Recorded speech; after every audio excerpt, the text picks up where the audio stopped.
I feel like the only appropriate way to start this vlog is by saying, it's been a long time coming.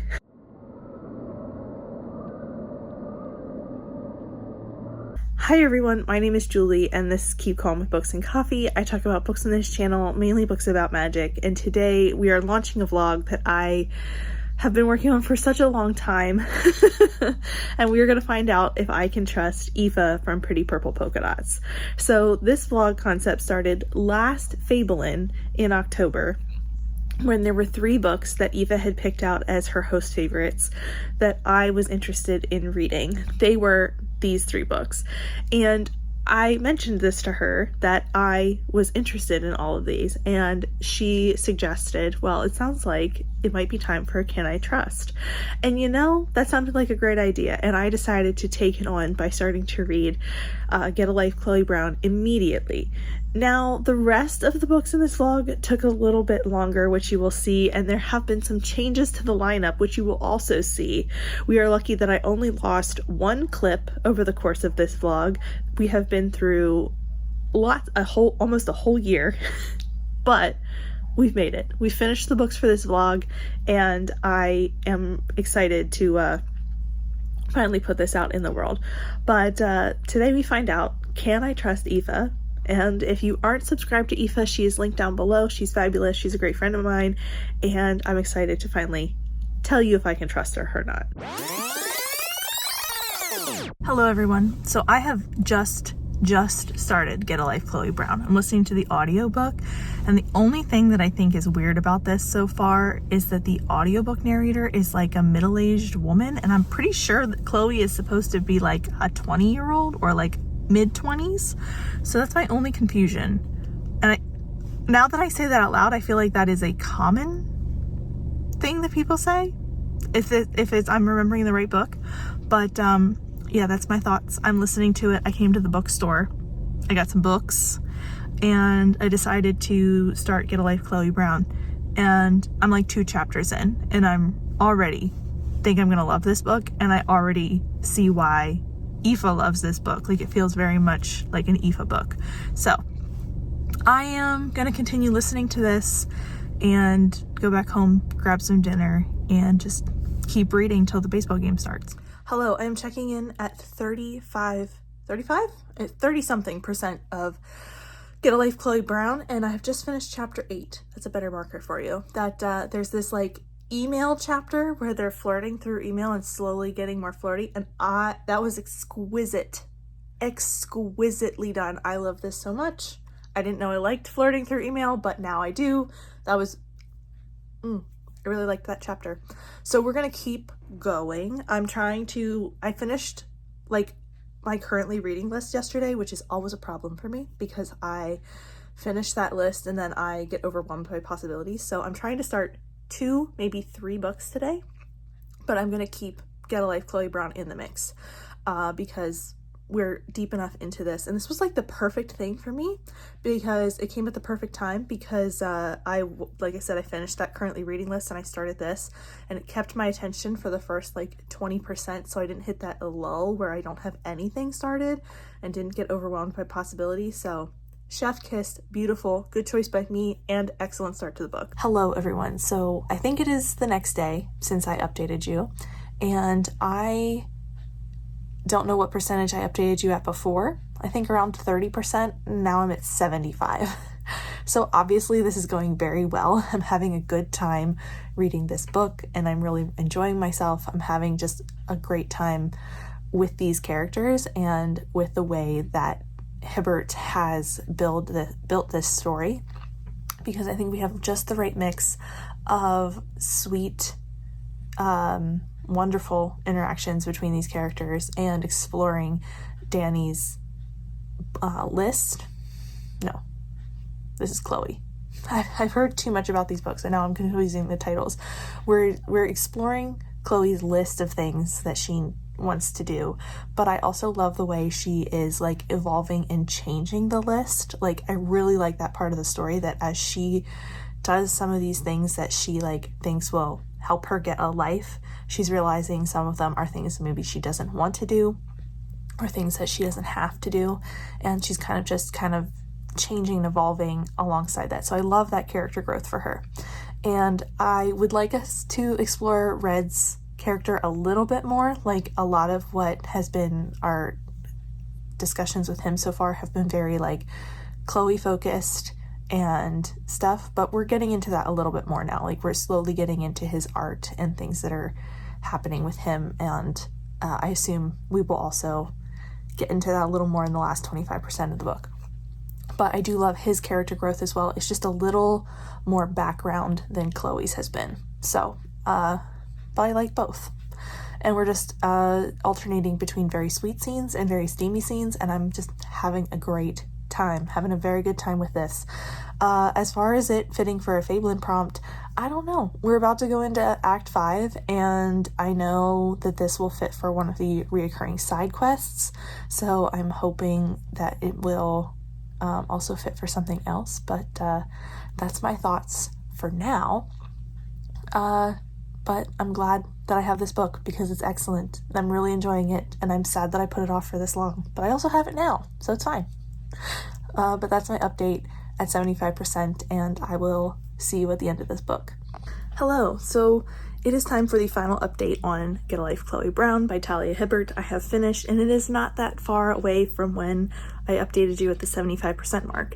And I think in my last update I said I wanted us to delve into more of what was going on with Red, because I felt like we had really focused on Chloe for a lot of the book, and I definitely got that. Like, immediately after restarting, we delved into that, and I just really appreciated how I can't speak to the representation of either of these situations with Chloe's chronic health conditions or with Red's previous relationship that was abusive. Like, I can't speak to the representation there, but the way that these two characters are dealing with and supporting each other through these pieces of their lives is just wonderful. Like, one of Red's quotes is that they fill in each other's gaps, and that is a perfect description of this couple. It's absolutely lovely to see them do that, and it's just consistent throughout the book of them doing that and working together and also working on themselves, and I just really loved it. I had a great time.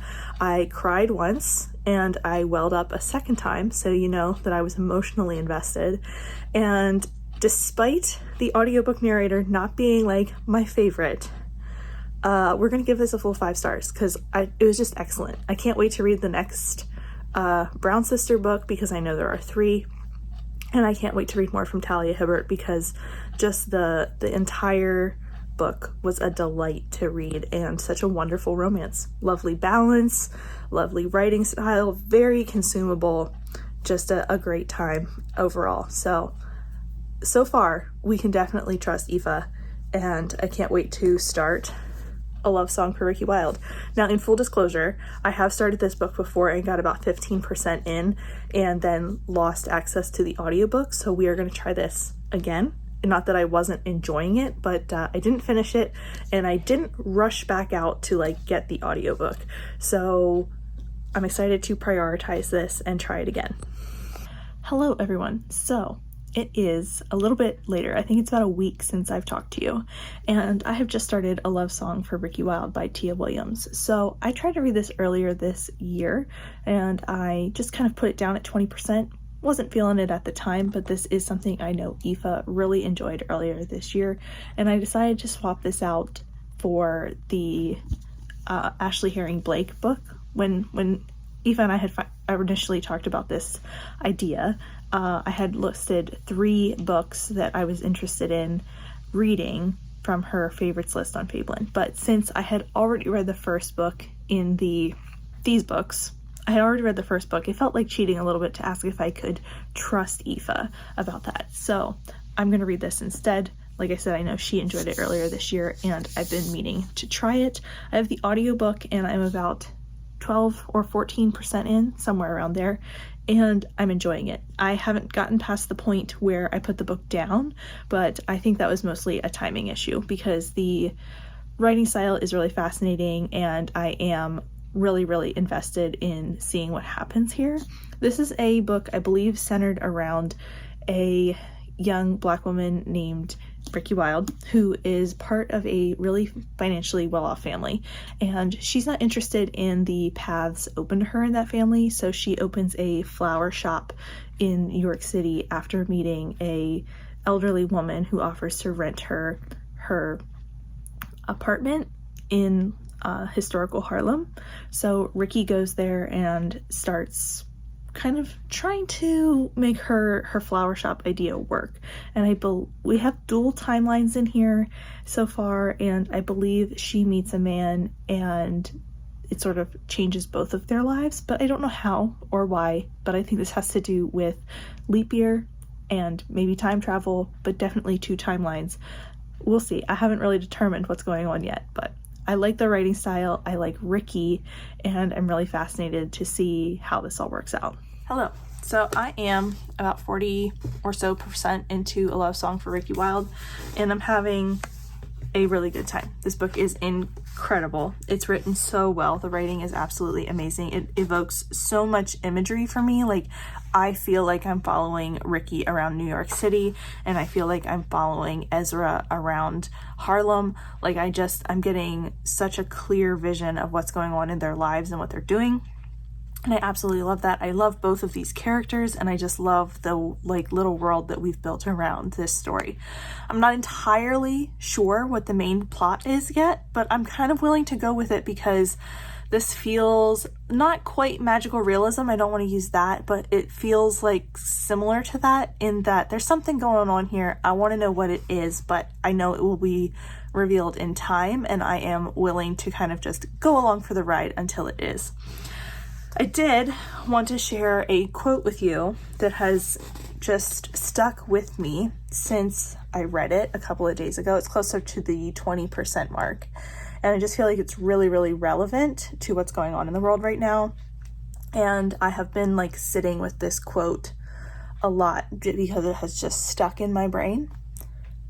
So in this section, we were listening to Breeze, one of our main characters, who is a black man in the 1920s who has fled the South because his family was murdered by the Klan 8 years ago. And he's reflecting on this. And he says, 8 years later, the blaze was surely forgotten. That mob's grandkids and their grandkids' kids wouldn't even know their forefathers were monsters. And Breeze knew that what you haven't reckoned with, you are doomed to repeat. America was a ghost story with no end. And that just really hit home and really stuck with me.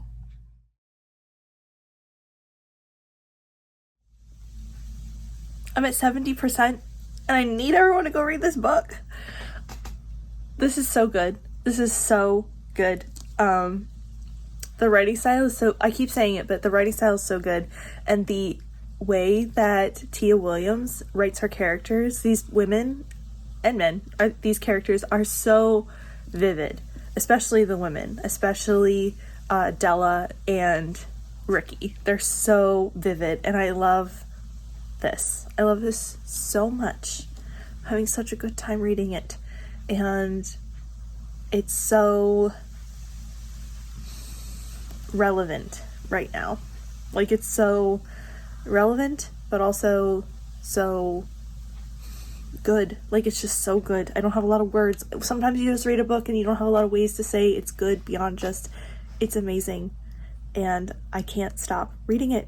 Hello. So September 2025, Julie is back because I lost the final clip talking about this book and talking about how I was going to read Babel instead of Yellowface. So I finished A Love Song for Ricky Wilde and absolutely adored it. I'm pretty sure I gave it 5 stars.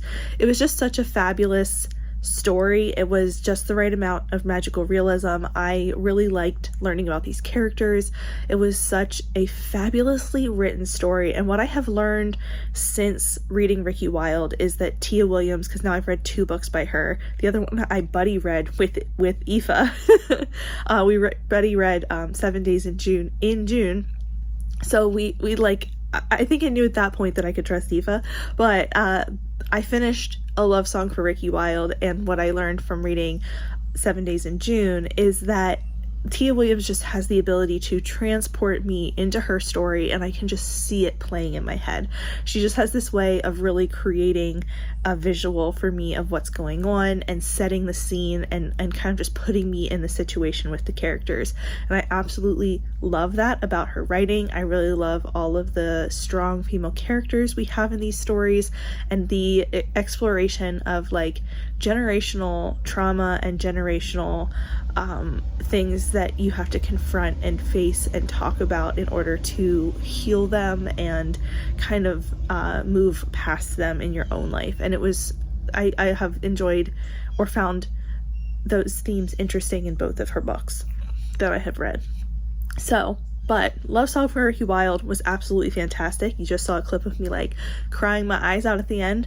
And now we're going to jump into Babel. So Aoife had Yellowface on her favorites for Fabelin last year, I believe.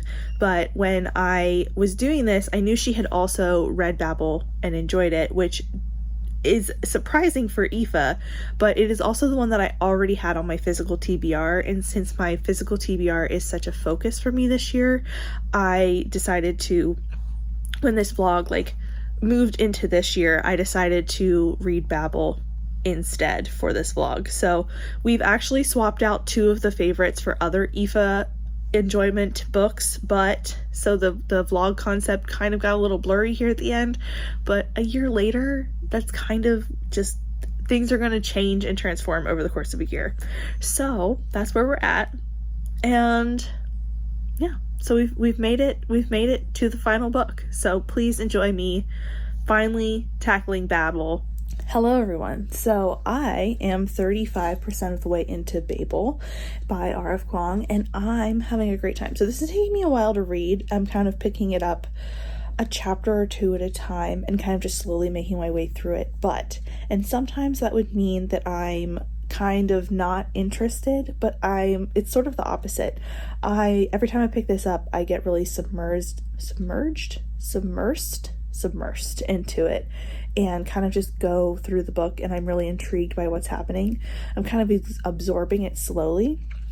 I am hoping that I can finish this in the next week or so, because I've kind of been reading it for a week and I've only gotten 30% in, but I was also reading a lot of other books, and while this is very interesting, I was also like on deadlines for Libby, so I kept putting it down to finish other things.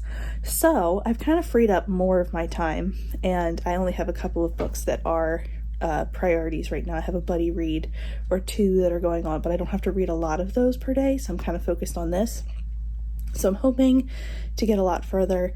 The only thing I will say is that I'm kind of itching for the larger plot to start. This is usually what my problem with school books is.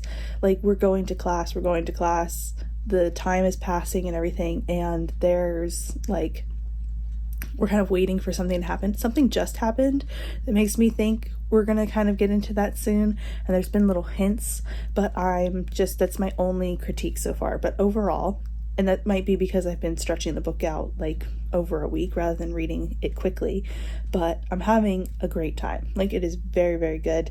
I really enjoy all of Kuang's like critiques on society, critiques on the Babel system, the academic system, the imperialistic and colonization.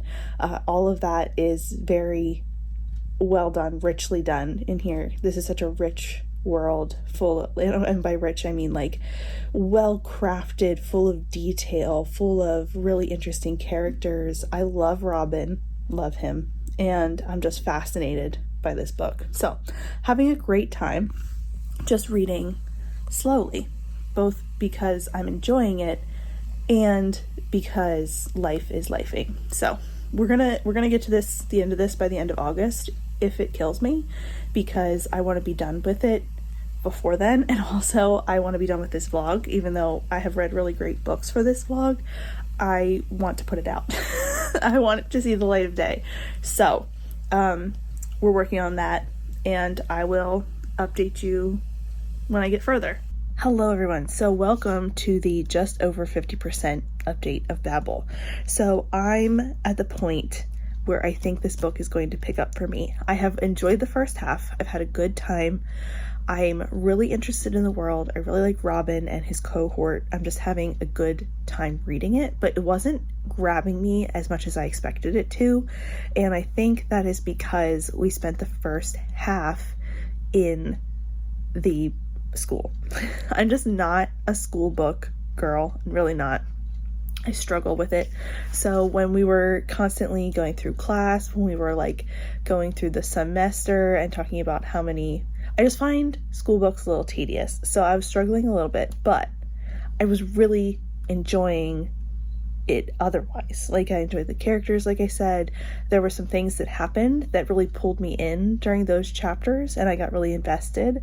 So it broke up the school bits a little bit, but I think that I was picking it up and putting it down pretty slowly, mostly because of the school bits. And then I got to the 50% mark and something has changed. We're not currently at the school. And then I immediately read like 3 chapters last night. So I think my hypothesis that the school is why I'm not like tearing through this book is correct. I'm really enjoying it, having a good time. So like masterfully done, like completely. When I do pick it up and read it, it's like really, really good. I'm really enjoying it, but I was just kind of struggling to get through some of the school stuff. Whereas when we were doing other things and discussing other things, I was really invested. So I'm having a good time, but I have reduced my currently reading down to this and Kindred by Octavia E. Butler. So I'm reading 2 really, really good books right now, and I'm excited to continue. So we're going to get through this. I am in the home stretch. I feel like I'm in the home stretch because I got so invested last night, and now I want to continue very, very badly. So maybe it's just that school books aren't for me, which makes me nervous for Catabasis, that just came out last week. Scary. But that is also like not academia. It is academia, but it also seems like it's not, because that's not this spell. We're not talking about that book. We're talking about this book. And I'm having a really, really good time. It's just so well done, even though there are parts of it that aren't my personal favorite. I'm still enjoying it so much when I read it. Hello everyone. So I am here watching a Phillies game tonight, and today I finished Babel. I have finally done it. We have finished the vlog. We did it. I made it through this vlog, which took way, way, way, way too long, but we're at the end. We finished Babel, and I got to the end of this book, and I was really concerned the whole way through it that it wasn't living up to the hype of what I expected, because I was taking so long to read it. I kept putting it down. I was really enjoying it. I thought it had so much merit and value and was so well crafted, but I just wasn't quite getting the connection with the characters that sometimes makes me give a book 5 stars. And towards the end, as things were happening, I was like, I fully need to reread this book because so much happens, and I should have been feeling more things than I did at the end of this book, because I was invested, I was interested, but there were just a few things that happened that I was like, if I had read this more quickly all at once, I would have like been crying here. So I think based on how everything turned out, I still have to give it 5 stars.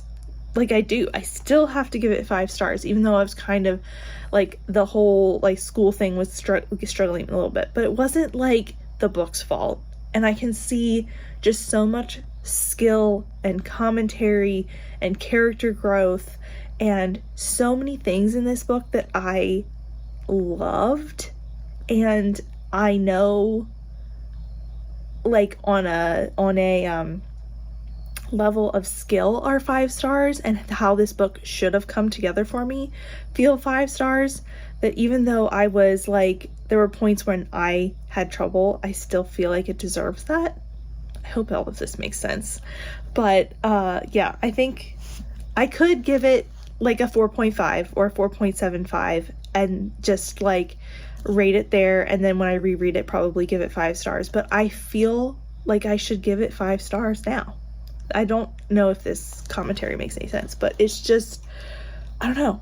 I just got to the end and I'm still thinking about it, and sometimes when I can tell that a book is going to stay with me and I'm going to continue to think about it, and especially all of the commentary that R.F. Kuang put in here about colonialism and racism and xenophobia, and just the skill that she had of putting together fact and fiction was also amazing. So I was really, really impressed by this book, even though sometimes like it doesn't feel like emotionally like a 5 stars right now. The skill of it feels like a 5 star, and I know that I will, like, part of it was my fault for not reading this as quickly as I could have. I just kept getting intimidated. Every time I'd like go back to it, I'd be like, everyone loves this book so much, and then I'd let it get in my head. But it's still an incredible book. I loved it so much.